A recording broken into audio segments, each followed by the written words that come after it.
as I was looking over the top 5 Hort doctors. Which one paid the most to be number one? Let me make an appointment with him. He must be so good. McGillicuddy. There you go. It's always so political, the top 5 doctors list. Oh, they all are. Top 10 5 plastic steakhouses. surgeons. Yeah, It's steakhouses. Dealt a with this great yesterday. I was magazine. looking up for top black eyeliners. I was like, these brands all just paid these editors to write this. Top Which 5. eyeliner do I get? Right. What an obscure top 10. Derek Carr's eyeliner is the one you want. And he won't tell anyone what brand it is. It's ridiculous. Looks good, though. Thank you. Look at Jessica in here on a He's Tuesday. talking about Derek Carr. Damn. Thank you, Mike. Greg, it's been a while. It has been a while. Good to see you. Is that a Lou Malnati shirt? It is. Oh, You know Malnati's? I do know Lou. What, Sweet you Lou. know him personally? I wish. Oh, I know his pizzas. I do know Lou. That sounded so much like Illuminati. It could be. I've wondered why that he my blues. entire life. Is that pizza place a play on the word Illuminati? Wow, I never I thought of think that. it was there before. I think it's been there for a long time in The Chicago. hasn't it? Illuminati's been around a little Yeah. bit longer, Dan. That's It's that's a what they mean legend. by Pizzagate. All right. It's a Chicago legend. As a connoisseur of Dan Brown's works, the Illuminati have been around Fair enough. for quite a few centuries. Fair enough. You know that thing that the albino monk always wore around his Silas. thigh? Yeah, the thing to just torture himself. That's me whenever I watch the AFC South. It's just I strap one of those in on my thigh, and I'm just bleeding Suffer profusely like Christ did. the entire game. It's Watching, honestly redundant. watching Broncos football, just lashing yourself on the back. I read a stat that if the Broncos merely scored 18 points a game, they'd be 8-1. That's impossible. That's crazy. They've got There's the no best way. statistical defense in the league, don't they? Yeah, they have an unreal defense. It's like Iowa football, really. I picked Denver to win that game, and like for 2/3 of the game, I'm like, all right, good pick. Damn. And then Denver happened. It'd be like that sometimes, Greg. That's And then you gambling. realize that you took Nathaniel Hackett against Mike Vrabel. I know. And you kick yourself the remainder of the weekend. Yeah. Yep. Iowa football with Russell Wilson. You probably wouldn't even start there. He's so bad. I guess you got to give him a season. I think the truth about Russell Wilson is somewhere between what we've seen this year and what we saw last year, which was him taking a gradual slide. But many teams would say I can do something with that. This head coach is such a buffoon that I think plus his contract also dictates that you actually have to run it back. But I think you just throw this season out. Hackett's got to be one and done. He's terrible. I agree. He's a Cam Cameron of his generation. You think, though, that there is some evolution of Russell Wilson that goes back to looking like exciting Russell Wilson? I don't know. Look, Stugotz has made me think, has he played himself out of the Hall of Fame? And I think it might be the case, but I do think that there are things that you can do to make things simpler on him. Last year, I thought they had such a smartly designed run game. I know everyone made fun of watching them and their style, but I thought that their running game was so creative, and it kept them in a lot of games that they didn't have the talent to actually be in. This is so unimaginative. And I don't know if it's just Russ going off script because Geno's play is a pretty big indictment on Russell Wilson. But I gotta think there's stuff there to work with an offensive mind that's worth its weight. Dan, the last 3 seasons before he went to Denver, 31 touchdowns, 5 interceptions, 40 touchdowns, 13 interceptions, 25 and 6. Like, he can't be this bad, right? It didn't happen that quickly. Well, when Mike says they've got to simplify the offense, how much simpler do you want it to look than what we're watching? Because every time he drops back to pass, I feel he's just going to try and throw it into one of the flats. I'm not necessarily saying simplify it. I'm saying make it easier. Have players operate in space, and it can't just be dump-offs asking your offensive line, who've proven to be incapable, to get out in front and block.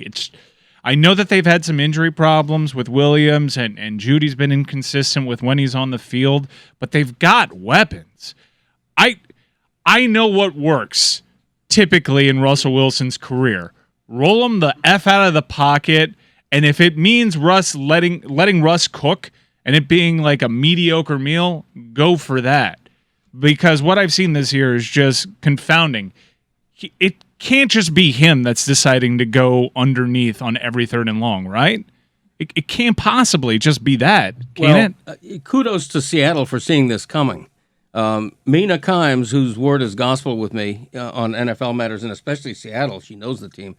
She says that for the past couple of years, there were indications that his arm strength wasn't what it was and that his mobility wasn't what it was. So that combination, I think Seattle foresaw this in a way. Stugotz, let me ask you this question. As you say, it can't happen that fast. And we've seen... Maybe it can. I was just asking. No, I think you're right to question whether it can happen that fast. However, because he's the advent of the mobile quarterback, because if he loses some of the electricity in his mid-30s of being able to avoid everybody, because with Aaron Rodgers, we saw it happen that fast in his late 30s, MVP, back-to-back years, and now we're watching and we're like, what is this? How can it look like that?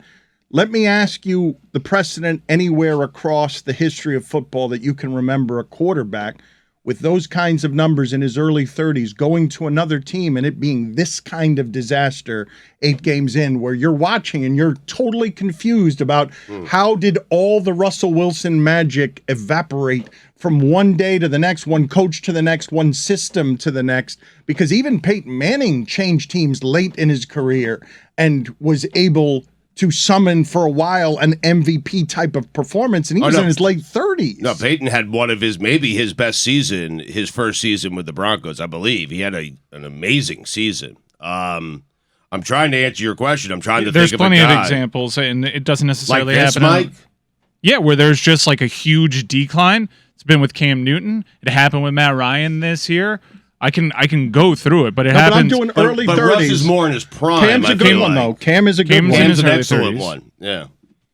And I ask you about the physical style of play. If it runs down running backs, why wouldn't it also run down quarterbacks? But this is usually the age, historically, outside of Brady and Breeze, where you see a decline. And Brady kind of spoiled us into thinking, no, yeah, Aaron Rodgers will play till he's 40. Drew Brees played till he's 40. Mike, you're making That's Russell older than he is, though. He's not Aaron Rodgers' age. He's not. If you look historically, when you'd be shocked at the ages that greats retired at, where they showed signs.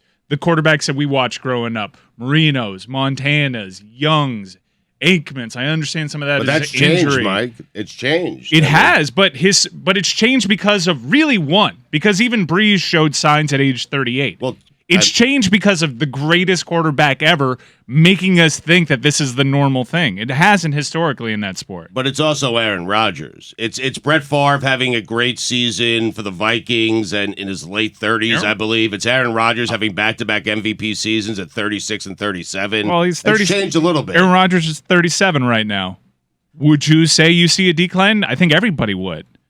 How much of the change is also because the rules protect the quarterback so much you're allowed to do a lot more, and you're a lot more protected than they were 15 years ago, 20 years ago, when the game would have eaten these guys alive. So by the age of 30, whatever, you're spent not because, we have a different perspective now, but because you don't have the protections that you had today. Forgive me, though, Mike. You're making Russell Wilson older than he is. I don't recall, outside of Cam Newton, which is an excellent example, these guys don't fry up in their early 30s. He'll be 34 this month.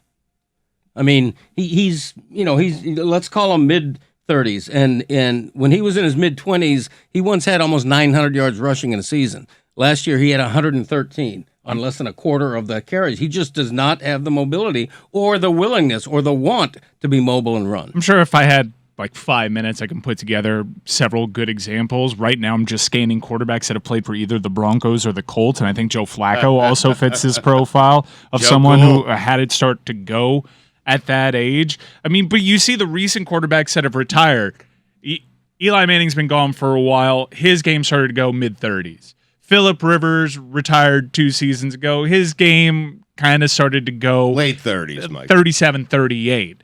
I'm just saying, that mid-30s range is where you see the drop-off. Historically, all with one maybe two examples that are outliers. The reason that I'm bringing it up as not knowing precedent, and I don't think you'll find a comp like this one, because they just gave him $250 million. The Denver Broncos did the assessment, and their assessment was no decline is coming anytime soon.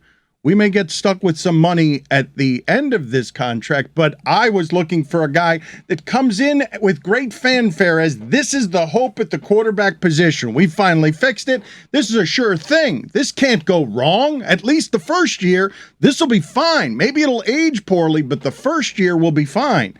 I can't think of a lot of those where I'm just entirely mystified by where did the guy go? Where did the guy? Because happened to Donovan McNabb too. At around 33, he started going downhill. No, I think your larger point about the quarterbacks 80s, 90s, early 2000s is right. It happened to Marino. You're right. I looked it up. But that shifted. It has shifted, Mike, because of what Amin said with the rules that keep quarterbacks around longer and they're playing better well into their 30s and sometimes in Brady's case into their 40s. But it's certainly shifted because of three guys, I feel like: Rodgers, Brady, Drew Brees. I would also add Tony Romo to this list as someone who was really good until age 33, but we also know at the exact point at which it turned, and it was a fairly devastating back injury that he never really recovered from. There was still a theory out there that he could have kept playing, but he just didn't want to. Gets a cushy television job, and that's the end of his career. But I do think for most guys, there's an obvious sort of line of demarcation, usually an injury, as to when that begins. With Russell Wilson, I can't recall in recent times there being that sort of injury that would indicate that he was going to fall off. Is there a steady stream of hits as being a running quarterback? Maybe he takes that other quarterbacks don't. Is it the fact that he's smaller than other quarterbacks and those impacts are more felt? But there is no real line, like with Romo, like with some of the others, where an injury determines, all right, that's the end of this. Jay Cutler was toast at this age as well. That's a good example. I mean, but also, Jay Cutler he was never as good as Russ. Significantly worse than Russell Wilson. Yes. Like, Russell Wilson was... I looked it up. He was an MVP. He was Pro Football Focus quarterback number 5 in 2020. So 2 years ago. Last year he was 16. This year he's 33. So it's fallen off from good to mediocre to awful in 2 years' time. Jay Cutler was also a chain smoker, so we have to. What's wrong with that? During games. Right through the face mask. The Cote stat that is not irrelevant is the rushing stats of the last couple of years. If I take away Russell Wilson's mobility, he's not Russell Wilson anymore. Correct. He ceases to be Russell Wilson if he can't run for 600, 700, 800 yards, extend plays. He did that 2 seasons ago, by the way. Throw the parabola passes deep down the field because you can't tackle him in the backfield. And Seattle saw that coming, and Denver didn't. Denver's due diligence on Russell Wilson failed them. They saw Geno Smith coming. That's what they saw. I'm telling you what, he's a sneaky MVP. John Elway's, I don't think it's sneaky anymore. Yeah, you may be right. John Elway's quarterback evaluation, I guess it all gets erased because they got the one Super Bowl. But his strategy in going after quarterbacks is damning. He's saying as an executive. As an executive. Got it. Okay. Greg Cote made an announcement, and I was surprised to hear it. Greg Cote has declared officially that the Miami Dolphins have taken the town from the Miami Heat. Correct. Wow, what a big day. Yeah. Now, I say that after a nice Heat win, which they desperately needed. They're 500. Woo, let's throw a parade down Biscayne. Stugotz has a new nickname for Jimmy Butler. Jimmy Blockets. That's not bad. That's good. Well, I see it on a T-shirt. Thank you. Your endorsement is not what he wanted there. Jessica has given the double thumbs up. Well, I say his endorsement is not what you wanted there because he's also announced that quietly Jeff Saturday has legally changed his name to Jeff Sunday. Right. I can't be the first one to make that joke. I just can't be. I'd like you to be the last one. I'm the first one that I know. So. It's never going to stop. Yeah, it can't. I was upset the Eagles won last night because I wanted to see Saturday against the undefeated Eagles. I did. Who knew Jordan Davis was so important? Like, did anyone have the analysis correct? Hey, Washington's just going to keep the ball all game because one defensive lineman is missing from the undefeated Eagles. I was sort of in and out of that game when there was one point, it was like 3rd and 4, and they flashed on the screen, Washington Commanders, 12 of 16 on 3rd down. I'm like, what the hell have I missed in this game? It was very Service Academy-esque, which is, makes sense because they are the Commanders. Give the quarterback his flowers. The Yep. green lizard. Ah, yes. Deineke. He was incredible Yeah. for what your expectations were. course. And they might be a playoff team. This is the 3rd straight season that Taylor Heineke has been the best quarterback available on their roster, and they kept going in different directions. I hope to God we never see Carson Wentz again. 0 touchdowns, 1 interception last night, but a win. Huge passes, Yep. though, down the stretch. Yep. He was making huge plays. Yep. He was making huge plays. You don't want to see Carson Wentz as a football player or quarterback, not as a human being, right? You're not. I'm good either way. You're not good eradicating either way. him from the earth. That fist pump he had in the first half, it might have been after they scored. Oh my God, that fired me up. That was a starting quarterback fist pump. Yes. It And was legit. did you see the video from the airplane on how they celebrated They're with him? all doing the Kirk Cousins thing now. Right, but that's not really what stuck out from the video to me. It was Taylor Heineke with a trash can full of Busch Lights next to him on God. ice. And he had already worked through, I think he was working on can number 3 at that point. What and there were you plenty expecting? to go. I mean, Oh my God! That's not that Busch long of a Light? flight. Wow. Greg Cote does not. It's a short flight. Philadelphia to They Washington. flew there? it's Take a- the Acela. What the hell? exactly. But Greg Cote is really doing some beer judgment. I don't see. Oh my God! I mean, Busch Light in a can. You couldn't pay me. Yeah, no, it's That's right. We're a Miller Lite crew over here. Thank You want a Give me beer? some Miller You Lite. want a light beer that actually tastes like beer. Right. Not Greg, like wait the a can. second, okay? I love you, okay? Yeah. But if you went to the store and all they had, and that was it was the only store open, and you wanted to drink beers in your garage, and all they had was Busch Light. Not only would it not take someone to pay you, you would pay for the Busch Light. You would. You really trapped him. He did. I'm in a corner now. If there's no other beer around, and that I'm is in the a only corner. beer around, sure, I'm No, sure he would. no, yeah, But I would pour it from the can into a glass. I'll Greg, say that's that. fine. right. Greg, stay strong. You would go and you would drive until you found Miller Lite. That's right. Because Miller Lite, 64 calories. Yeah. That's all it is. 96, but 96. We almost That's got a there. fine. got 3.2 carbs per 12 Right. ounces. It's 64 $1 if you only calorie. drink 2/3 of the Drink bottle, There you responsibly. go. Thank which I've you. never done. Miller Brewing Company, Milwaukee, Wisconsin. You memorized that, huh? I'd like to read some criticism that is pouring in from all corners of the internet directed at our show. Thank you for your service helmet. Met with disgust during the week Veterans Day happens. Great look, y'all. You know, the Merchant Marines are available to you guys, too. And the Coast Guard, Really? right? I think they played each other last Yeah. weekend. Yeah, you were guaranteed a winner from that. Who won? Good question. I think the Merchant Marines had a lead late in the second. We'll go with Merchant Marines. I was rooting for Coast Guard. Investing in crypto now should be in every wise individual's list. In some months' time, you'll be ecstatic with the decision you made today. Stock advice guy. Signed Tony.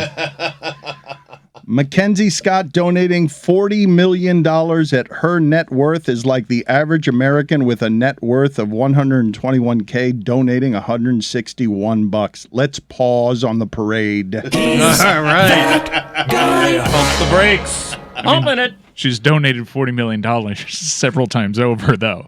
No, It just keeps calling different schools. I like the idea of let's pause on the parade. Like the parade's coming down the street. Mackenzie, another guy comes out. Like, whoa. That's like donating $100. Get out of here. Also, when you're giving Parades away dispersed. money, We're not ending the parade. We're pausing it. We Oh, all I'm have to sorry. stay in the Yes. street with our That's batons right. on No our one drum can line. move, It's right. paused. Yes. See So how might many more of restart. these? How many more of these she does? when you're donating money, it's not about what $40 million is worth to the person that's giving it. It's still $40 million to the Right. person receiving it. That's right. If a person who has hardly any money donates $20, that's pretty good. Why belittle them? I'm sure these people who do belittle the charitable in this way, they would say to themselves upon being gifted that $40 million, well, it could have been more. Right. You could have given me more than the $40 million. This is only a partial part of your worth. But Bezos, we were wondering yesterday, as Jeff Bezos had quotes saying that he's going to donate all of his money during his lifetime. We were wondering, what's the angle here? Is there an angle? And then Tax we learned break. hours later that they're firing 10,000 Amazon employees. Mm-hmm. And so that Don't look at that. Look at this. I'm giving away all my money. Yes. Mhm. But I'm sorry, Bezos could donate $5 billion, and there would be plenty of people on the internet going, "That's nothing to him. That's like a buck and a half to you and I." Well, they'd be right. I mean, mean, they he- would be great. Still, but you know, He's taken advantage of a lot of people to gain that wealth. true. I'm Whereas not Mackenzie Scott But- got divorced and got half of it, But- so it's kind of like a different situation. Jessica, to be fair, I can go on my phone and pull up a QR code to return items I didn't like, and sometimes they say, you know what, just keep it. yeah.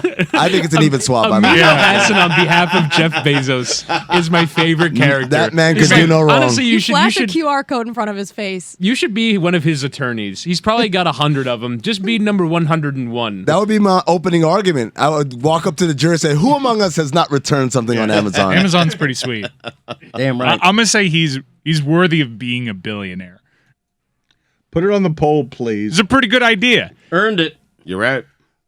At LeBatard Show, over under, Jeff Bezos has 100 attorneys. The over or the under there? I'm good making a rule. Way like, over. You create something like Apple or Amazon or the phone, electricity. I'm good with you being a billionaire. It's Very nice of you, super Mike. convenient. Yeah. It's a good invention. Mm-hmm. Be careful, Mike. You invent Support- Google, billionaire. You can't be supporting billionaires. I'm still, Right. It's such a bad look to support innovation sometimes. I understand there's cutthroat business stuff and we can get into the distribution of wealth, but I'm just going to say, on the basis of the idea alone, that's a good idea. Right. You know what's super annoying about Jeff Bezos? Here's a guy who could write me a check for $1 billion, wouldn't even touch him. But has he? No. It's a good point. You're right. You deserve it. I mean, I'm just saying. yeah. That's a Cheapskate. really good point. Thank you. Greg Cote has a lot of opinions today. We still haven't gotten to your claim that the Dolphins have stolen the town from the Miami Heat. Last night, the oldest of the Dolphins, the 1972 Dolphins who are protecting Perfectville, I saw that Mercury Morris told Barry Jackson of the Miami Herald that Reebok paid him $20,000 for the Perfectville ad and gave him $8,000 to spread among his teammates. Really? Which is not very much money to Jesus. spread among a lot of teammates. Right. But the Dolphins are the only perfect team in professional sports history. And a lot of people remain annoyed by them that Zonk is drinking scotch last night love to it. celebrate that they're the only ones who get to be undefeated forever. Love it. They're such haters. Oh, I love it. They just not like that's haters. their whole identity is like hating on other teams for winning games. Get over yourselves, 1972 Dolphins. Wow, that's Really? blasphemy. We're in Miami right now. That's blasphemy. Lightning is coming from the sky over that comment. They have every right to feel proud of what they've done and to wish ill on the last unbeaten team every year. Oh my God. They Give me a should, as a break. matter of fact. You know what? Zonka, I talked to him about this when I met up with him at the 50th celebration. He says, we're old now. We're has-beens. But once on a a year, second. Yeah, play for it.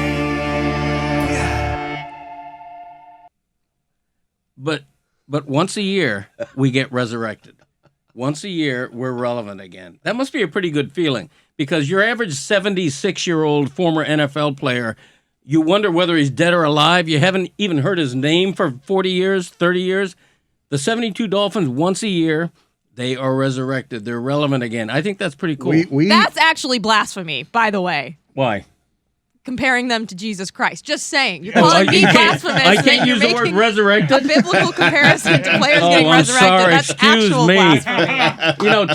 Tua Tagovailoa after the game the other day referred to what's happening with the Dolphins as the resurrection of an organization. So I guess he blasphemed as well. It surprised me. And he's very religious. It surprised me the other day. Jonathan Vilma was talking about a hit in the backfield, and he exclaimed, and I don't think that Sunday afternoon America is ready for this on network television. I know a whole lot of people got upset with me on Dan Patrick's show when I used the phrase "goddamn," and this is not that. But Jonathan Vilma exclaimed on the hit, "Jesus Christ." And I thought that just saying that is something that will get him in back corridors. They will say, "Don't do that. Please don't do that again on network television." Am I wrong? He probably got some feedback on it. Yeah, he probably Yeah. got a little. But Yeah, he was probably scolded. can't say Jesus Christ. I mean, No, it On says network television? taking the Lord's name in vain, and people that would take offense to that are also the type of people that would sit Right at to a the desk FCC. and pen a letter to the FCC. On Interstate 95, there's a billboard that I passed on the way here that says, Jesus also hated politics. And whoever bought that billboard, how do they know that? That's just. And I'm being half serious. how do you know they don't know that? But though? how do you know that Jesus hated politics? Were there even politics in the biblical days? I mean, Were yes. there- like, have was there a you- mayor of Jerusalem when Jesus was walking around? Do you I know? have no Have you idea. heard of Pontius Pilate? Yeah. Is that a politician? Oh my God, Greg. Wash his hands of it. There's too much Catholic humor happening right now. I just need to step Pontius Pilate. You started it Come with on. the literal There was blasphemy. like so much politics in the Bible. Like Jesus' entire stance was political. That was why he was Okay, so crucified. did Jesus hate politics? Jesus or did he want to improve politics? he was part of politics. So the billboard. He's still very the much billboard part lied. of politics. So the billboard lied. false advertising. I'm right. Yep. I want to ask you guys something because Tua is now the first player in NFL history, the first, to have 3 consecutive games of a passer rating 135 plus. And while we talk about this as being the best offense in the NFL now, you're seeing some things historically, including this stat, I believe, from Dan Orlovsky, where when Tua plays, they're averaging 6.8 yards a play. That's greatest show on turf Rams. That's MVP Matt Ryan Falcons. That's MVP Mahomes Chiefs. Yes. That's best offense you've ever seen type stuff. Not just best now. 6.8 yards a play when Tua plays. And it feels like that, does it not? Yes. You remember early in the season when they had that outrageously crazy fourth quarter comeback against the Ravens? And everybody's just, oh, that's what an aberration. What a fluke. That'll never happen again. Well, you know what? It sort of is happening the past 3 games. He's been so phenomenal since he came back from that concussion to an historic level. And he's now in the MVP race, if not the front runner in my mind. Greg, I was saying yesterday that I've arrived at a point, and I'm wondering if you're there as well, where I'm surprised if the Dolphins have the ball and don't score. Like I am. I'm surprised by an incompletion now. Yeah. That's how accurate he is. When the ball is incomplete, it's like, wow. And I look at the stat. Yeah, he's 6 for 7, or, he's 14 for 16. It's crazy. Dan, I want to have a rare, honest moment. When we were sitting there with Mike McDaniel, and he was telling us that Tua was the most accurate quarterback he's ever seen, on the outside, I looked like I was agreeing with him. But on the inside, I was laughing my ass off. I was like, what's the guy going to say about his new quarterback? Yeah. He's got to say something nice. There's no way he's the most accurate quarterback he's ever seen. Holy shit, Mike McDaniel was right. And Tyreek Hill said something very similar when he said Tua throws the most catchable ball I've ever seen in my life. And everybody's like, whoa, what an insult to Mahomes. You know what? Maybe Tyreek was right as well. Let me read some quotes here for you guys. And you guys tell me which one is the better victory lap. Because Irsay has said, all you critics, you criticize all of us in the NFL for losing. When we make moves to win, you act so righteous. Who you crappin'? Just win, baby. I have not heard someone say who you crappin' before. I think he wanted to say who you shitting, but just cleaned it up for Indianapolis. Well done. Yeah. Put it on the poll, please. Have you heard the phrase who you crappin'? It seems like he was, yeah, I think he meant to say, like, who are you shitting me or something like that, and just tried to make it PG. Are you crapping and me? it just didn't make any sense.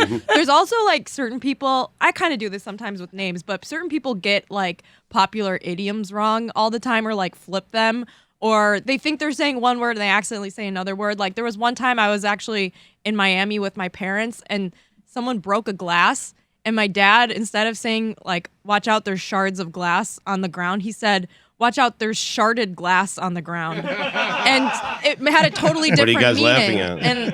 And I just think he accidentally, like, flipped around a couple words. Maybe that's what Irsay's doing here. This is the descriptions of Mike's bowel movements, the way that he complains about his innards and his tubing all the Why time. am I catching a it's- stray? Who you crapping? He wishes he could shart. Which is the funnier victory lap? Because you've got that one from Irsay, and then you've got this one from Greg Cote. I championed Tua when everybody wanted him out. Said Tyreek and Jalen would both catch 100 passes, and everyone laughed. Had Miami number 5 in my 2022 NFL team rankings in the Super Bowl favorites category, and even my own colleagues howled, well, you're fucking welcome. I got to take a victory lap. You should. There weren't many people who, for 2 years in a row, have stood up for Tua. Not many people in the media have stood up for Tua and blamed the organization for giving up on him and trying to replace him behind his back. And now look what's happening. And now, you know what?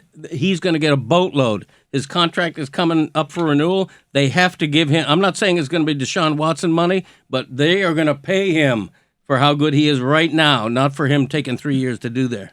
The story of the boy who cried wolf, though, you're a bit of the opposite in that you're such a homer and you say something like that every year that no one can give you credit for. Yeah, but this year because- he's right. So take the victory lap. I mean, Understood. I don't blame him for taking the victory lap. I'm just explaining to him why no one acknowledges him on this.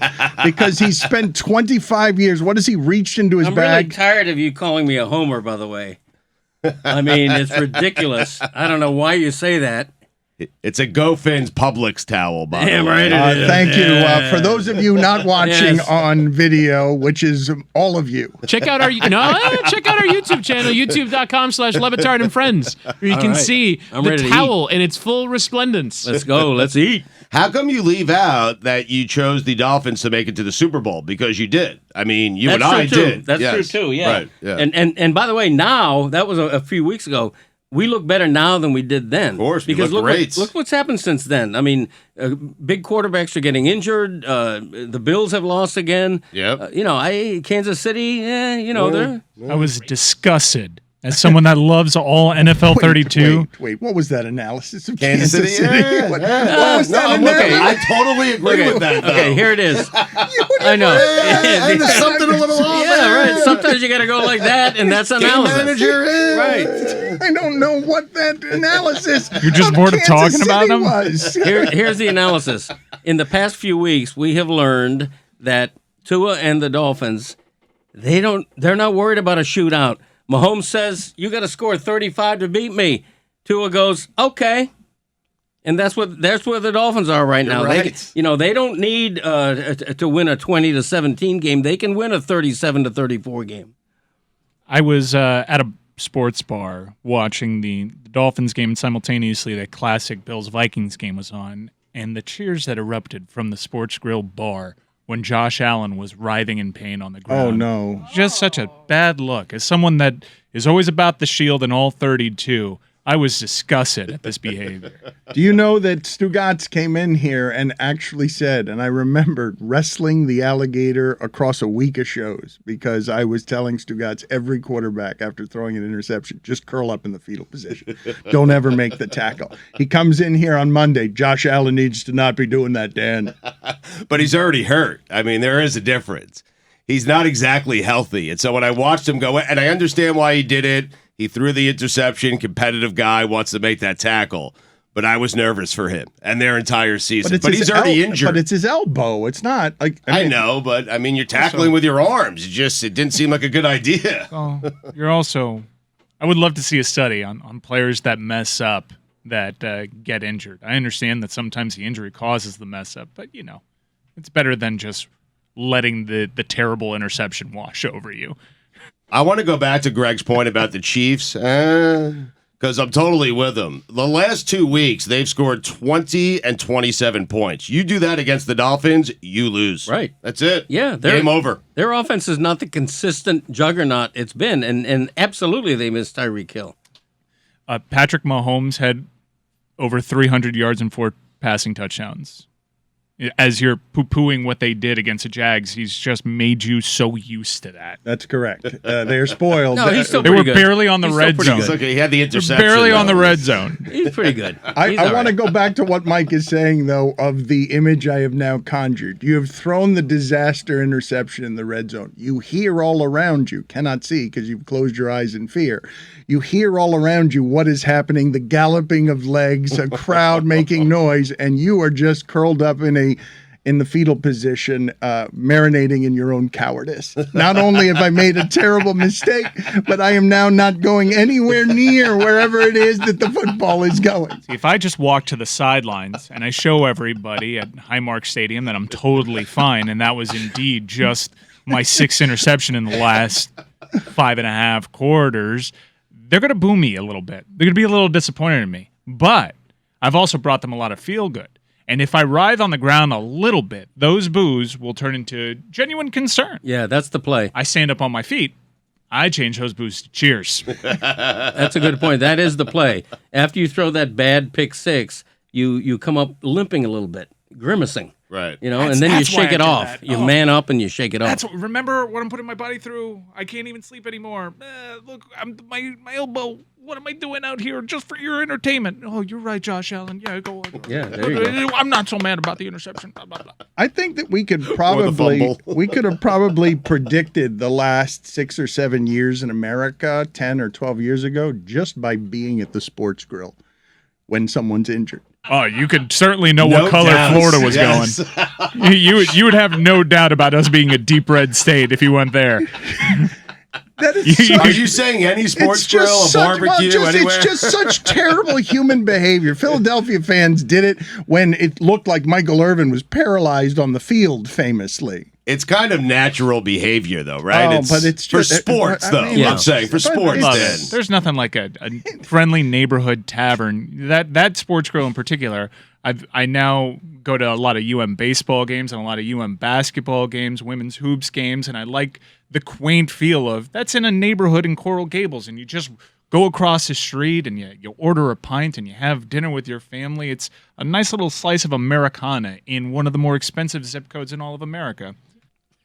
Since we have longtime Miami Herald columnist Greg Cote here, and since we didn't get to it yesterday and should have during the local hour, I was punched in the face over the weekend. I imagine Greg Cote had a similar feeling with this when 1993 leadoff man Chuck Carr, the most colorful personality on that team, which was the first baseball team we ever had, the first year of the first baseball team. People cared in an uncommon, weird way about getting to know those guys. And he was the flamboyant center fielder who wore a leather jacket with his own face on the back of it and was cocky in a way that bothered everyone in that clubhouse. Yes. It was crazy how good he thought he was compared to how good he actually was. He was an early 90s MLB center fielder out of Central Casting.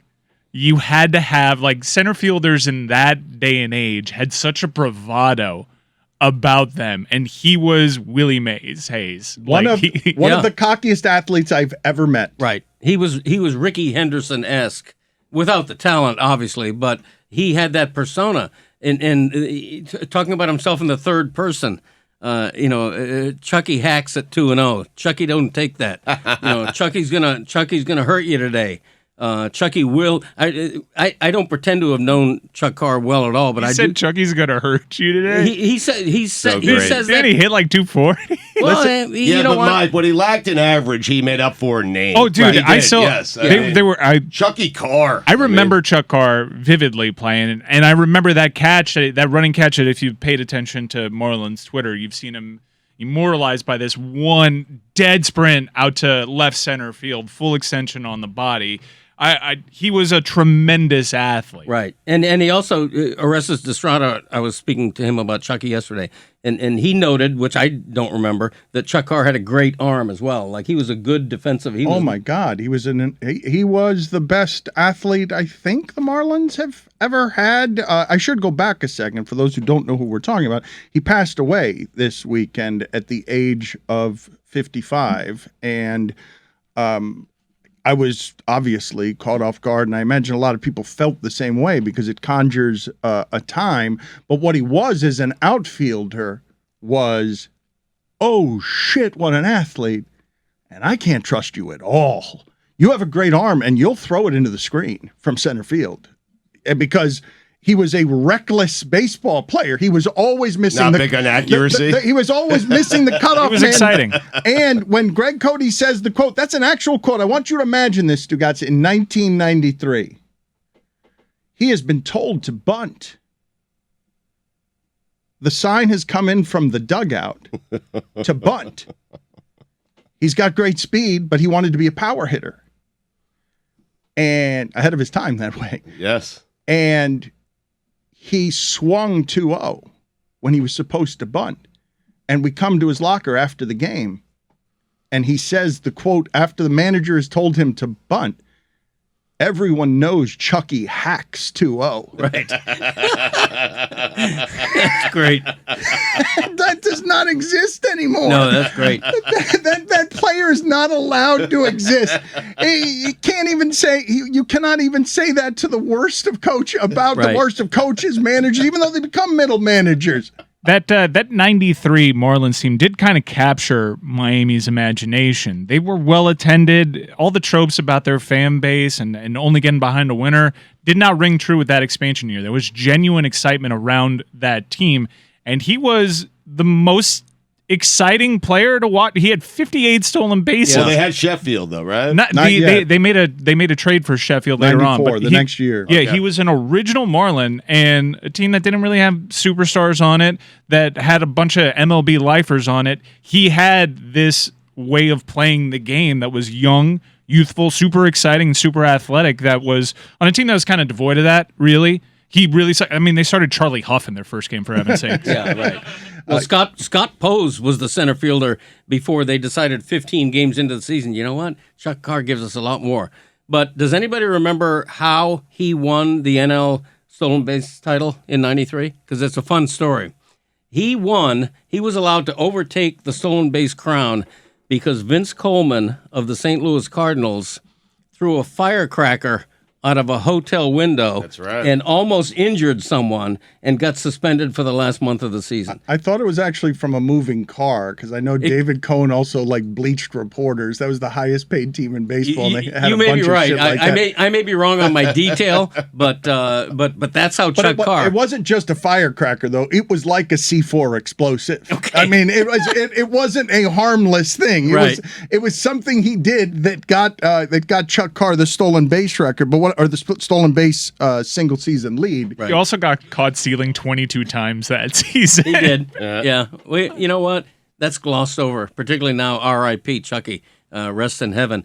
And by the way, in his final big league at bat, Chuck Carr, not a home run hitter, hit a home run off future Hall of Famer John Smoltz in his final big league at bat. Whitty, do you have some details on Vince Coleman to just see how badly Greg Cote undersold this story? This is from an article from the New York Times in 1993. Mets outfielder Vince Coleman was charged with a felony here today for igniting what an arson investigator likened to a, quote, quarter stick of dynamite in a crowded Dodger Stadium parking lot 10 days ago. Dynamite firecracker.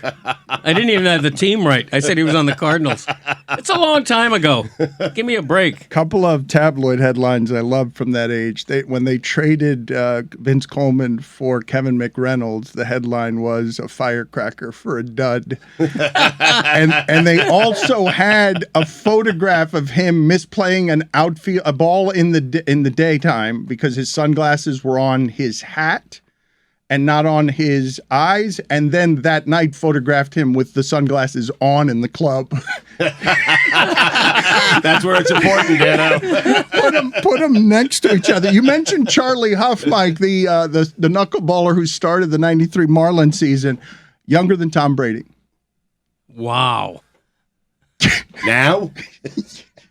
Still younger than Tom Brady. That's impossible. Wait. It's No, impossible, it's a Dad. funny joke, but was Charlie Huff younger than Tom Brady when he took the mound in that game? Yes, I believe he was. No Yeah, way. yeah, I think he was. I believe he was Yeah. 44 or 45. He might He was have been 40. even- He was 45. Yeah, he looked 65, but he was 45. Well, here, if you want to do, don't just do an image. He looked like my first grade teacher, Miss McCraney.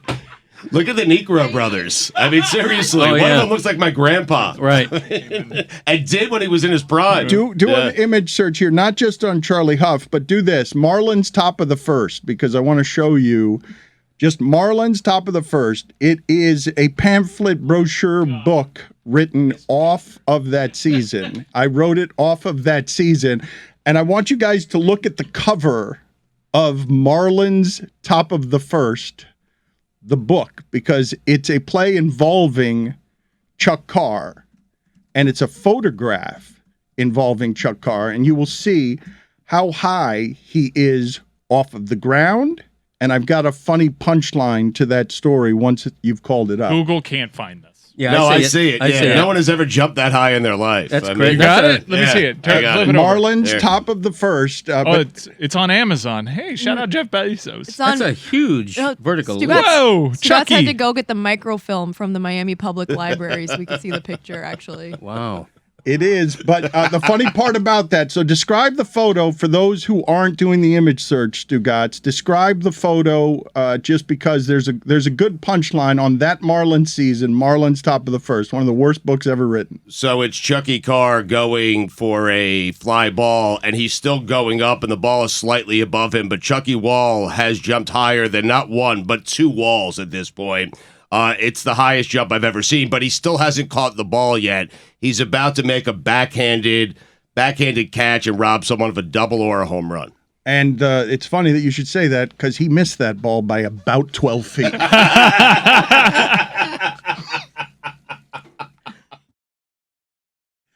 But Greg Cote thinks, and I love this about him, that he calls Orestes Destrada, who gets nothing from this interaction. Orestes Destrada doesn't want to be quoted in a newspaper in 2022. But Orestes Destrada is so thrilled to be hearing from Greg Cote that he It's talks true. to him for 20 Yes. minutes, and Greg Cote is thinking to himself, "You're keeping me from being able to do my job You need to file this. because you're being such a pleasant person as Right, an that's athlete." right. And it's basically Shut up. all That's athletes hate us, and Greg Cote's like, "Can you wrap it up, Yeah, no, Orestes?" he was great. You know, he was plugging his new podcast, so that was something. It was But, funny to see as well.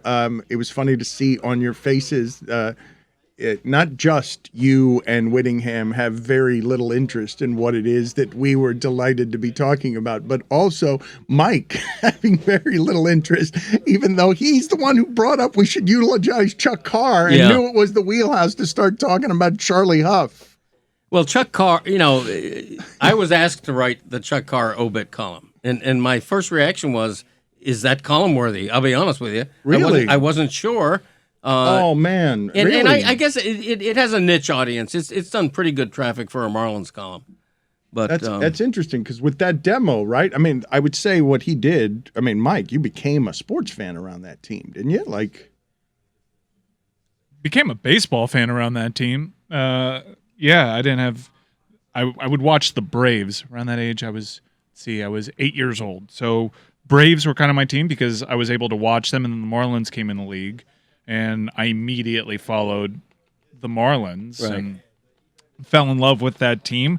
I remember them actually being quite good for an expansion team, at least earlier on in the season. I do think what's notable is that he does resonate with a lot of Marlins fans, even though he only played 3 seasons. I think that's what's Season kind of sort of fell neat. apart, but I remember it just being fun. They started 30-31, and what happened then, and this is where I learned it. I was talking to somebody the other day when I was at Marlins Stadium, and they're 130 games in, and we're talking about, like, this is inhumane what they put you through during a baseball season. Like, this is just somebody, staff has to travel and stuff, and is just tired because the season's too long.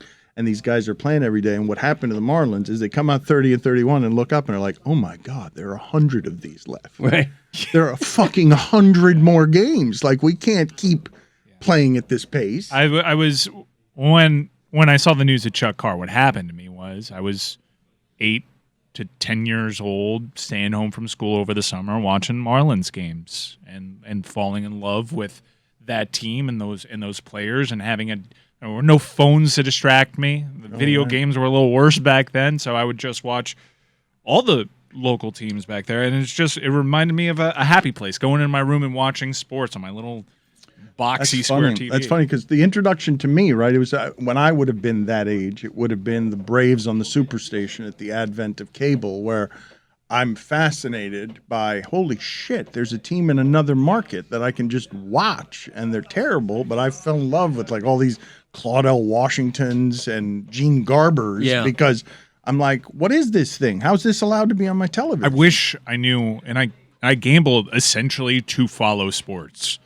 because if I have something on the game, I feel like I know the players a little bit more, and I bet on props, and I try to see who's good and all that. I wish I could go back to when I was 10 years old and I didn't have my phone to distract me, and I would read the paper every day. And even though I could never actually see the Seattle Mariners on my TV outside of Sunday Night Baseball, I know that roster like the back of my hand. Well, you'd be a professional gambler now if you had been able to do that. If I had at 10 years old... I bet you if I was 10 years old and you asked me to pick games, I'd do a lot better than I do now.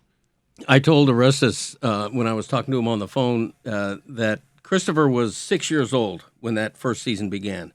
And on his bedroom door, he had a life-size poster of Orestes Estrada, which I think Hostess Bread or some, I forget who did the promotion, but I distinctly remember that. It was an Orestes Estrada. It was bigger than you. Full-size poster. Yeah. It was the size of a door. I romanticize those Marlins teams because there wasn't an expanded playoff. Most of the baseball teams were not any good. Only a handful of teams actually had title hopes. And everybody was fine with that. You just got behind your local team and, hey, if we win today, great. And I think I gravitate towards Inter Miami somewhat has that feel for me where, if we win, fantastic. But if not, I'm here and this is the community. And that's why I love getting more and more involved with the University of Miami, because that's especially quaint and small and you actually get to know the players and this sense of community that a lot of people gravitate to sports, but because Miami's such a metropolis, we don't really have that. And I find myself really going to that. And maybe it happened with the dissolution of my my relationship with the Cleveland Browns and hope and expectations, and it just made me view sports in a different prism. But I don't live and die with the success of my team. I do for the Canes because I deeply care. And I've gotten so involved there. But every other sport's just, I take it as it comes, and I'm just there for the community aspect of it. I don't know if I'm sort of actually kind of made happy and sort of joyous about how people receive the Chuck Carr thing, because it sort of reminds of a time when sort of the narrative telling, sports writing, local interest in local things sort of because I pulled up his baseball reference page just to that's sort of the first place I go to sort of get a feel, and it's like fairly pedestrian to below pedestrian baseball reference page. It's nothing to really get excited about. And it's purely because the 1993 Marlins created a sense of character, and the two of you were a part of that back then. And it created something that you knew you were invested in all the players in the team. the players now make so much more money, and I don't know who any of them are. I'm not invested in them. And that's not really any fault of the writers that cover them. They do their job. I just don't. You can't consume sports in that way anymore. It's funny that you say that, though, because what I remember of those teams, right? Because you're saying it the way some sports has changed, where I'm going to look at this guy's numbers that will tell me who he was and who he is. And you're saying I don't have time for all of these stories. What I remember about that spring training, learning who these guys were, is that Chuck Carr's wife, I think, had like 14 miscarriages. They had another guy vying for an outfield position who talked in the 90s about sexual abuse and physical abuse in his house. And I was introducing this new baseball team, a professional team. We've been a small town. It's Hurricanes, Dolphins. We have nothing else. Heater just starting, and baseball matters. We were made major league by baseball mattering, and the whole spring was spent introducing this town to those players in a way that can't. I mean, it can happen because people are watching the Heat that way now. They know Bam's story. Yeah. I don't know. The Heat, I guess they're so successful, and they were the franchise in sports, arguably, for such a long stretch of time that it seems like such a glamour club that I don't feel like that connection. I actually do feel that connection with the Florida Panthers because those players have been around. They're still young. They're like 28 years old. But Barkov and Ekblad, they've been here for a decade. That's crazy. Aaron Ekblad was playing when he was 18 years old. You would think that he's this grizzled old veteran. No, he's just getting to the prime of his career. And I feel like I've developed relationships with these players, and that's why I was so crushed when Huberdeau went. You've seen these. Me too. You've seen these players grow up in a sense. And I have that connection with them, and I'm starting to have that connection with my highlight team too. Which, by the way, please come out to the Magic City Fronton on the 18th. We're playing for the championship. We'll find out who we're playing today. In a weird twist, we can actually control who we play. We would never take a dive. How do you control it? Because we're the battle for second place right now is between the Wall Warriors and the Renegades. The Wall Warriors have a 6-point lead on the Renegades, who play us. I think there's 7.5 available points today. Wow. So if we get run out of the Fronton today, it wouldn't be a rematch. But I think we're going to handle this Carballo game. would never. Yeah, we handle the game. Never. Have some brewing. integrity. I've instructed the team that we're going to just play every game to win. Integrity. Yeah. Wow. Regardless, that is Friday, and this. Do you realize what you're doing, Mike? Your daughter is going to be inundated with the lifestyle of you giving her sports from the perspective of adulthood, where you're giving her the good things. You're picking the menu items that you want. I like this about the Panthers. I like the community around the University of Miami, and you're raising her in that. I want her to have personal connections with players. When I first started dating my wife, we went to family photo day, and we still look through the photos of a young, fresh-faced Miguel Cabrera and our faces bloated from the sun without a roof at Hard Rock. But we go to women's hoops games, and Destiny, our NIL athlete, and Juliet have struck up this very cute friendship. I think the women's basketball team takes a trip to Europe every 4 years. I think we're going to go with the women's basketball team, and I want her to have these connections through sport because Miami doesn't have this huge sense of community. Even with my neighbors, I know one of them and I've never spoken to another one. My community is with the University of Miami, and I want her to be raised in that. But you're also picking the best parts of it. You're picking. Right, thankfully. Some people don't have that choice, but I can kind of pick and choose a la carte this kind of warped sense of Americana within a town that does not feel like that at all. But, I want some of that. Whittingham, Jessica, do you remember the thing on television or the team that lured you into sports when you were a child? Yeah, it was probably the 2000 Miami Dolphins because in '99 Marino left and they got hammered by Jacksonville 62-7 in the playoffs. That's the first game that I ever remember sitting down and watching from start to finish. That was the first game, and because the earlier round was blacked out. You had to listen to it on radio. Right. Was Lamar it Smith? The Lamar Smith Lamar game. Smith game was not on television. But you watched that start to finish, that game? That game. Watched it How start old were to you? finish. I was 7. I was 7 watching that game from start to finish. That was the last playoff game the Dolphins won, and it was your first one, and it was blacked out. That's where your career started. You couldn't see a playoff game on television. Imagine that happening today, Stugotz. I think we went the next year to the game against the Ravens in the playoffs. I think I'm actually confusing it because I think Marino's last playoff win was at Seattle when Seattle was in the AFC in the Old Kingdom. They won that game. And they got to Jacksonville the following year where Lamar Smith was blacked out. Yeah, the Lamar Smith game was blacked out. Fiedler looked amazing in garbage time against the Dolphins the previous year. That's right. Yeah. Wait a minute. Fiedler was the backup of the team that beat you Mark 62-7. Brunell, yeah. So we're like, get him. You saw him like midway through the second quarter. Yeah, and so the next year, the Lamar Smith game, which he ran for like 220 yards in a playoff game against the Colts, that game was regionally blacked out. And then the next week, they played the Ravens, I think, en route to their Super Bowl and got smoked. But I remember being absolutely fired up to go to this game. I actually wasn't really that emotionally invested in the 2001 Miami Hurricanes, which bums me out in retrospect because obviously that's like the greatest college football team of all time. So you weren't paying attention. The other the other team in town may have been, before this recent LSU team, the greatest roster ever assembled. Yeah. You were sleeping on them to watch Fiedler. Yeah, and I was, and honestly, it sort of portended for the future. I was mostly annoyed by the Hurricanes fans in my life, which is part of the reason why I sort of had like a tinge of rooting for Ohio State in 2003. But I mean, the 03 Marlins as well were that emotional connection, and then I was sort of all the way in on everything. What an upset that game was, because the Dolphins had to overcome 3 Jay Fiedler interceptions, but they had Peyton Manning, Edgerrin James. Like the Colts were the Colts, and the Dolphins beat them. That's when the national conversation, I believe Peyton still hadn't won a playoff game by then. It was that Peyton can't win the big one.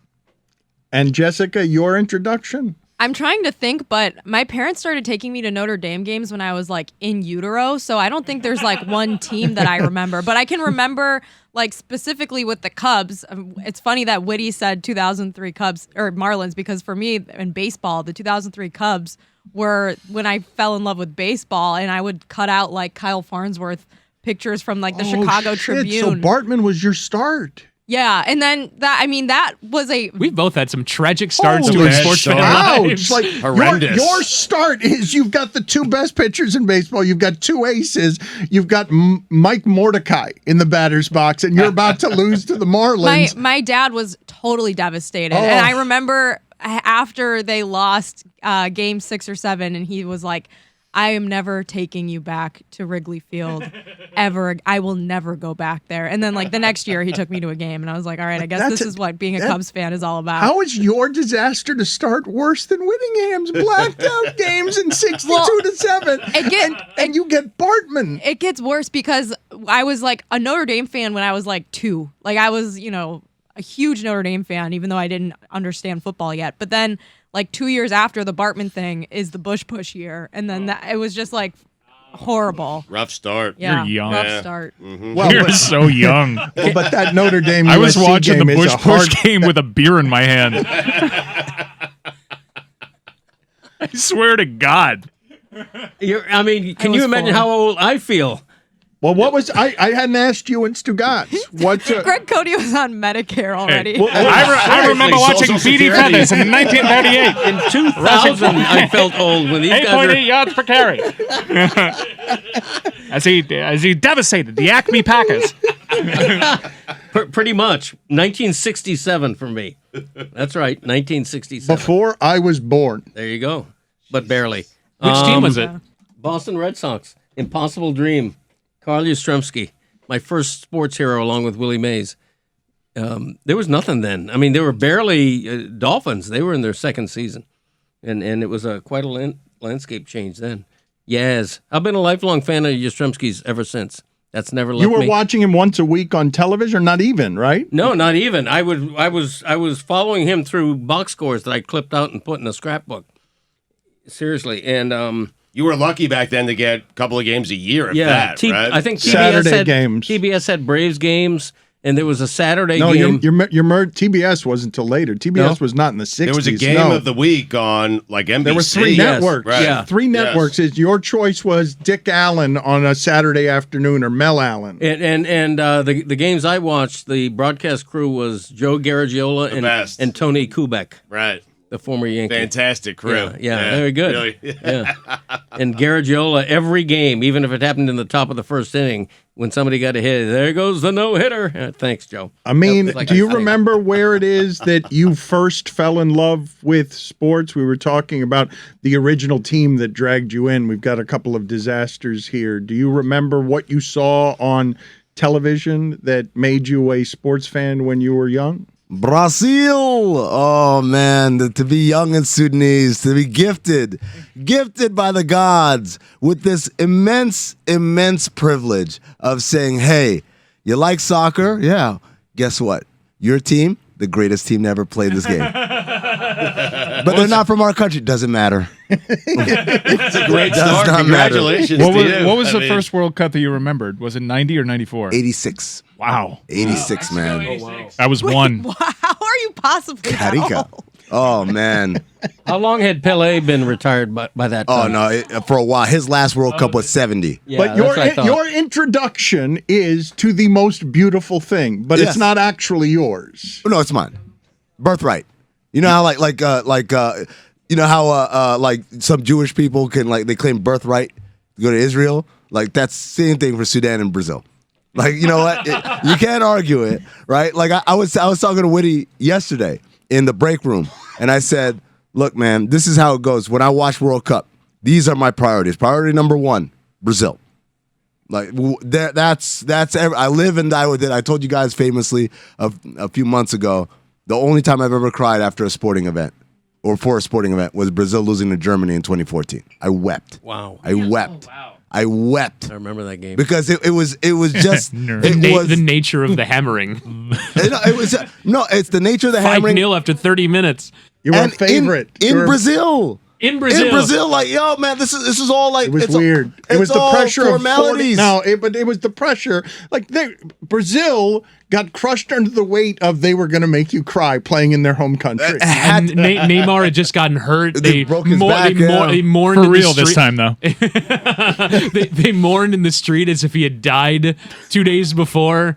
David Luiz comes out as the captain. They sing the most stirring edition of the national anthem that has ever Look at the happened. goosebumps. Yeah, the Oh my goosebumps. God. And 6 minutes in, Mario Cote just rips him to shreds. Yo, I can't explain to you guys because here's the thing. In my everyday life, even I'm a Giants fan in football, but I'm so cynical. I've been in and out of the professional sports for now close to 20 years, right? Whether it's media, whether it's working for a team. So it's all dead in me. I don't care. People don't understand. I really don't care who wins and loses. I'm happy when the Giants win, but when they lose, people, the Giants win. I'm like, I don't care. When I tell you that feeling of being down 3-0 like 10 minutes into a game. I mean, did you cry before it was over? No. This is how I empathize with fans. Being down 3-0 and saying, there's still a lot of game left. Hold on, guys. No, did you say at It's not that 2-0, it's 7 not, minutes though. in, you're like, most dangerous lead in sports? Yeah, like just all of these stupid rationalizations in my brain because I couldn't come to grips with the reality. And I think it was 4 when I was like, oh my God. And 5, I was distraught. And then they scored. It was 5-1. And I'm like, okay, this is how it starts. The greatest comeback in the history of sports. That's how stupid. And that's why the pain was so much greater because you allowed yourself in pockets of the game to actually believe this dumb shit? No way, man. No way. This begs the question, would you rather have like the dramatic, devastating sports tragedy when you're young or when you're an adult? Because, I mean, I imagine a lot of people were roasting you on Twitter. Yeah. Your colleagues were making fun of you. But, like, you had this amazing experience growing up where you were always happy all the time watching this team. It's not even just happy; it's expected to win. Brazil at every World Cup they enter you have this confidence of I'm swaggering into every tournament that I walk into. Even still, Brazil are co-favorites to win this World Cup because you just get to assume that my team is going to win. We talk about the term championship or bust a lot, but like for Brazil, that shit is real. That's real. It's like Jamaica track, right? It's like, hey, all of these things we may be all right in or not so good or needs improvement, but this is a non-negotiable. There's an expectation, you're saying. It's not even expectations, Stugotz. It's like it's like coming home and saying, "Hey, I got a C, I passed." Like, what? That doesn't. We don't have that in my house. But isn't it the same? I guess it'd be even bigger than how America feels like its birthright is to be great at Olympic basketball. We're the best basketball players because it's not just that Brazil was the best; they play it better than you. They know they play it better than you. The beautiful game is made beautiful by the way they play it. They play with the style and grace of the country, and the country is prouder of no thing than it is of that football team. Yogo Benito. By the way, just to finish out my World Cup objectives, number 1 is Brazil winning. Number 2 is root for any team from the African continent. That's my way of giving back, right? Number 3. I don't want to feel like I'm selling out because I'm going to Brazil, but that's my birthright. What can I do? Number 3 is Argentina must fail, but it must fail spectacularly, like in a very embarrassing, messy. You're in luck because the table is set. Oh man, I'm here for it. I'm waiting for it. I'm waiting for Messi to once again be a fraud. Did you weep before the game was over? Before it ended, were you weeping? Maybe, yes, but it was late in the game. It was when I was finally coming to grips. And again, I think what moved, now as I psychoanalyze myself, I think what moved me to tears wasn't getting this annihilated. It's that getting annihilated and somewhere in there finding a glimmer of hope. I just felt so stupid. Like, how could you think? Oh, that's great. Because this is what happens in soccer. When you're down big and you score, the guy who scores or whatever, or the guy closest, you run to the back of the net, you pick up that ball, and you sprint back to. I love it. You got hey, come on. We're not going to waste time. Right, we're going to preserve as much clock as we can, and in that, when you're down 5-0, you score 1, and a guy's running. In that is this stupid belief that guys. The greatest comeback of all time happens one goal at a time. But Amin, this is what happened to you, and this is the greatest of the sports fandom things, where you get so much identity tied up in the stupidity that it's not merely that you were a fool to hope at 5-1. It's you've now lost. You've lost at something that matters to you. Mm-hmm. You're the embarrassing person who sprints back from the net thinking you have a chance when the world is laughing at you. Yes. Because you came into this with swagger. You get your heart broken because on top of everything else, now you're in the self-loathing of what a piece of shit I am because I thought they were going to come back. I believe when no one else did. It's like the baseball fans who are down 10 runs at the top of the 9th and they put their hat on like, oh, I'm going to wear the hat like this. Rally caps. You're idiots. You're morons. Oh, I did that shit 2 weeks ago during a Notre Dame game. I literally moved where I was sitting because I was like, did it work? Yeah, it worked. Yep. Wow, congrats. Good job. And the thing is that like to Amin's point, so like that's him feeling that. And that is honestly one of the most iconic television broadcasts of a sporting event that I can ever remember. The way that crowd experienced that collective trauma of losing a World Cup home match 7-1 to the Germans. And at one point late in the day, they cut to this boy who is bawling in the crowd. Like me. You can feel like his stomach looked like it was convulsing. It was like hilarious. he was convulsing with the shame. And I can imagine Amin coming to the realization as he's looking at that boy going, I'm that boy. I feel that way. I'm that dumb boy. I'm that dumb boy. I'm that stupid boy. That dumb boy is such a stupid man. piece of shit. Wow. Yeah, no, but this is what That's you're harsh, man. and then you can't sleep that night because you care like that because you're an idiot for caring like that. It ruined my whole summer. Like the whole summer 2014, I just walked around in a daze. The great thing about that competition is like, well, we'll get them 4 years from now. Yeah, right. Yeah. At least this won't stay with me forever. It's still staying with them. I see the heartbreak on your face now. We're talking about it 8 years later. Jerry West talks about this, how he said, like, they asked him, he's famously 1-8 or 1-9 in the finals. And they said, does the championship, does that like lift your spirits and you think of that? It's like, no, it doesn't. Like, it was cool for a day or so, and then you're back to thinking about those defeats. I don't know if they're, I guess, because I don't have any ill will towards Germany as a soccer power. So it's not like if we beat Germany in Germany 7-1 in the World Cup in Germany, would I feel better about it? Like, yeah, I got you back. I don't care like that. Nothing I think can make up that hole in my heart of feeling down 5-1. I think we can still do it, guys. I mean, you were down at 3-0 to think they No, could do but it. this is what I love about the distinction he's making.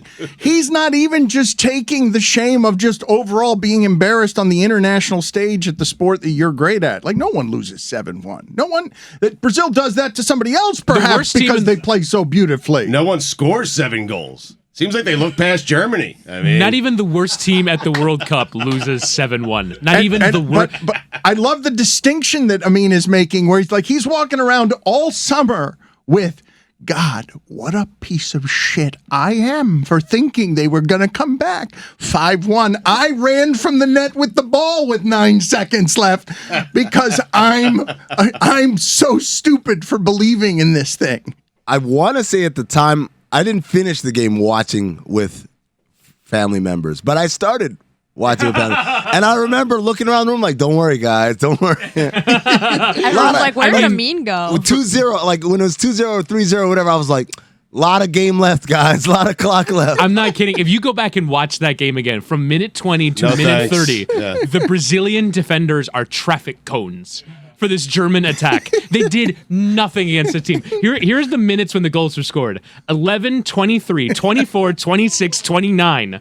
And then second half, 69, 79. Nice. To finish that off. A flurry. Like 23, 24, 26, 29. And I'm not kidding you. It's like the Brazilian team was not there. It was a training session for Germany. It's the easiest game that they have ever played. It's crazy how many goals they scored against Brazil. If the U.S. women's national team scored that many goals in a World Cup, there would be columns about how they're Yes. bad for the sport. Exactly. Yes. I mean, you're how 100% slowly, right. how slowly were the Germans walking back to the circle? I mean, like crawling, They right? slow weren't. trot. They weren't because they wanted more. At some point, it was like, oh, More snap. goals, Run opportunity. that score up.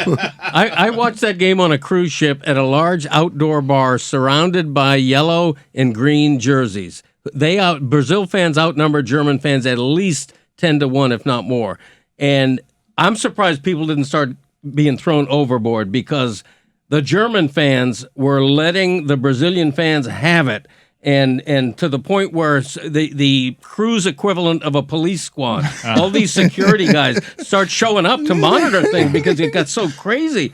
Because Brazil fans are usually the ones in the opposite position, to be merciless against the other team's fans. And this was flipped, and it was amazing, man. 5 days away.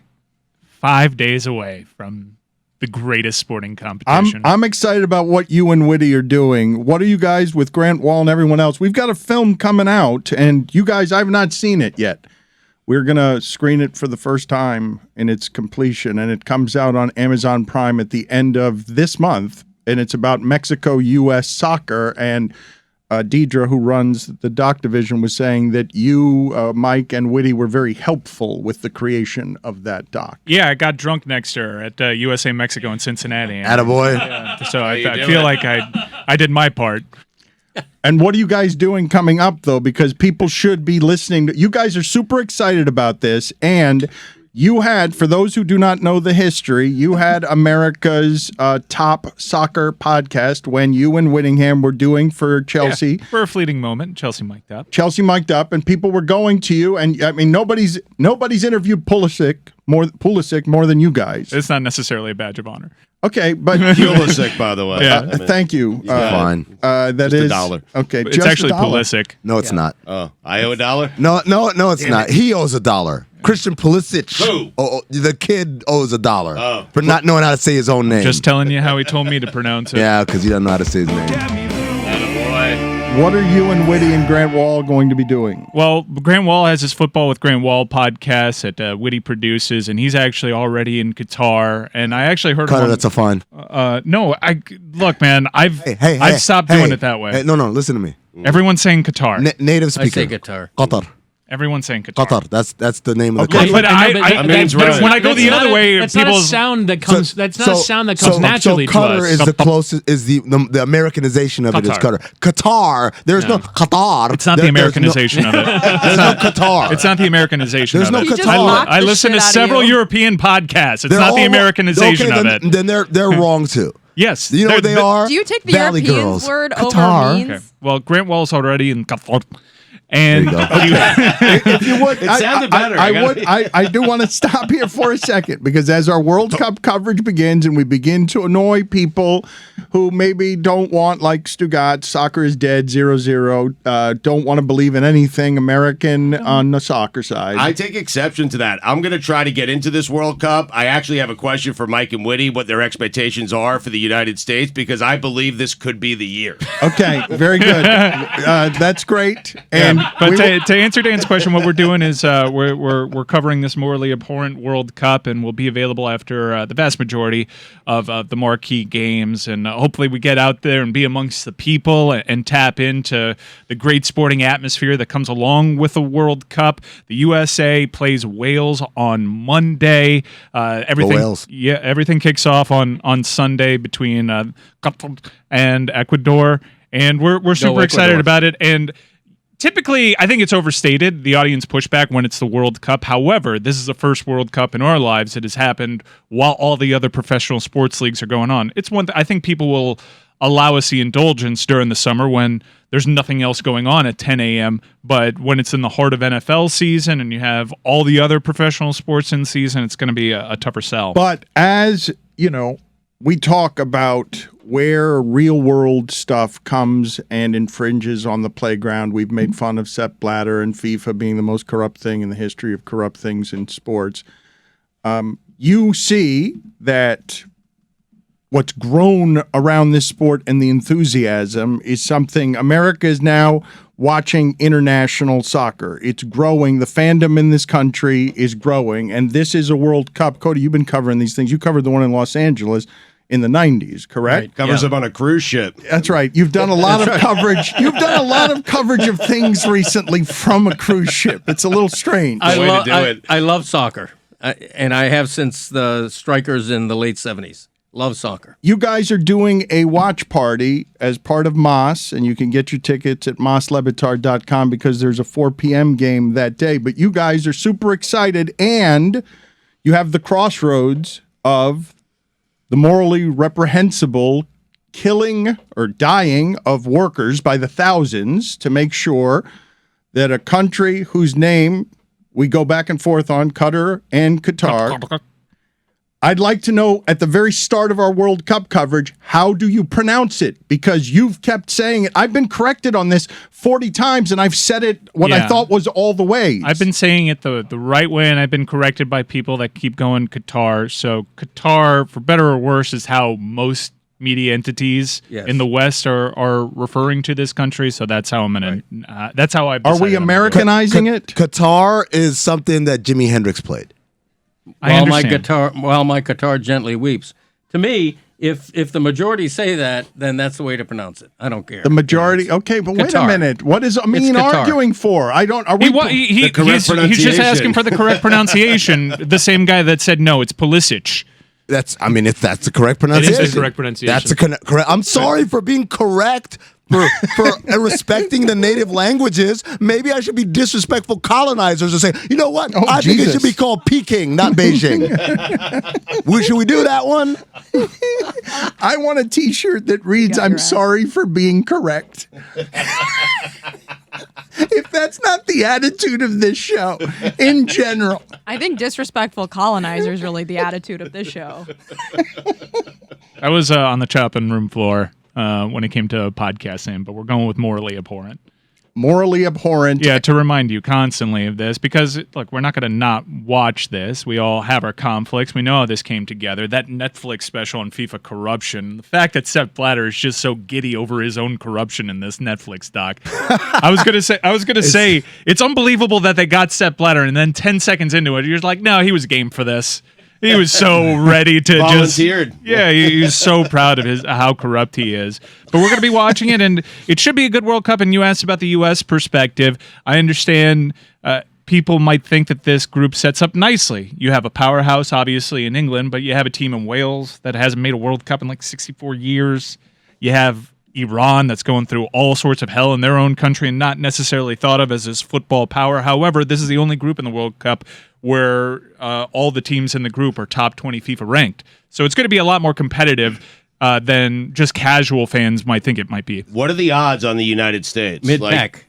So in terms of odds to win it all, they're like 150 to 1. Is that a good value bet though? No, No, it's not. they have It's no just chance. not. You're saying no chance? The World Cup is a competition of blue bloods. The teams that have won it will win it again. Stugotz. And so, like, you're really only, if you're going to pick a team to win it, like, the longest I go on odds is Uruguay at 40 to 1. They have won it before. They had a good end to their qualification campaign. on. But for the most part, you're picking a top 7 or top 8 team. In terms of the U.S., if you look at their DraftKings Sportsbook odds, their actually biggest odds are to go out in the group stage. They're minus 150 to go out in the group stage. Wow. So a couple of things. That's One, crazy. Stugotz, it's like saying, what are the odds the Sacramento Kings are going to win the NBA title? Right. That's what you're saying when you're asking. Yeah, but what every USA now and then, Loyola Chicago sneaks into the Final Four. George Mason Well, like or the someone like Indiana that. That Pacers can't in the happen. US. I want to push back on Woody saying, "Oh well, Uruguay's won it before." When did they win it? 1930. Okay, Exactly. Exactly. Well, actually, they won it twice, haven't they? They Yeah, won it 30 in and 1934. I remember that game. It was a good They night. dominated the 30s. Cody covered that I did. dynasty. Off From a cruise ship. Yes. The Titanic. The I was on that Titanic. day. Yeah. All right.